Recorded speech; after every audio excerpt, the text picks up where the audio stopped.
Easy transition here. I don't even think we need to transition. It's Seattle Star of the Week. We went with the Seawolves as a whole. I say Bel, but it's both of us.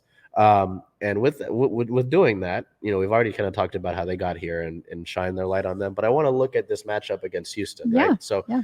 Houston would have been just right above us. They would have had that third seed in the playoffs. But obviously, with everything taking place, they technically took the 1 seed in the playoffs. So, pardon me. With the win, Seattle now has a 10-7 record. Houston gets their technically a bye week, so they have a 9-7 record. Point differential. A lot of people like to look at point differential, but at the end of the day, sometimes wins are how you get them. So Seattle has an 81 point differential, plus 81, not negative, thankfully. Yeah. Houston's got a 15. So they've played things a little bit closer, right? And then we look at the head-to-head at least. So the first matchup between the teams was earlier in the year, March 12th. Houston won that one barely down in Aviva Stadium in Houston, 21-19. So there's 2, right? And then the last one, this game that we thought the season was over after it because Seattle needed to win, I think, by more than 7, and they were doing that. They were winning, and then in the last few minutes, I think it was like after the 70th minute mark, Houston was able to get some more points on the board and spoil the party. I was like, hey, what the hell? And then Seattle won that one 43-36. I think there needed to be more circumstances than that. But that was the game you thought you were eliminated. So I think this should be a good game. But I was talking to a buddy of mine that he comments on the stuff. I saw him yesterday. He got me the shirt. I appreciate. I mean, I think these are anything playoff related. And I had to wear it on the show. Yeah, obviously. Sure. We're talking to him about it, and I don't want to jinx nobody, and I don't want to put any disrespect on any of the other teams in the league. Knock on the wood.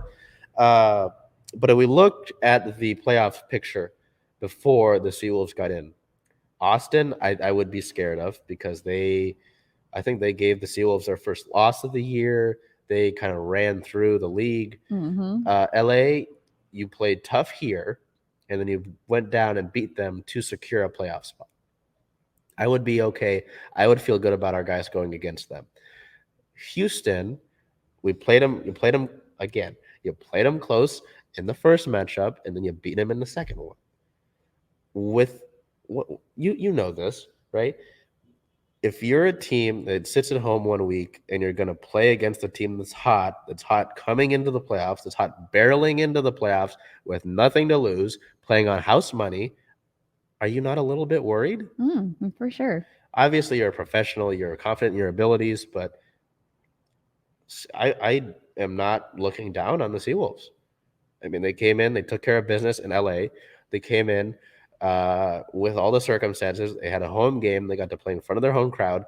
They beat up on their rival. They could take all that with them to Houston now. Yeah. I mean, again, you're playing with house money. Houston, just like primary player-wise, they have the 9th highest point scorer in MLR in David Koetzer with 70 points on the year, and the 3rd overall try scorer in MLR with Dean Muir, who has 10 on the year. So just want to look at Dean Muir. David Koetzer might be guys to keep an eye on in this game on the 18th. I believe all these games are going to be on the Rugby Network, and luckily they are free. So it's not like some services you got to pay for.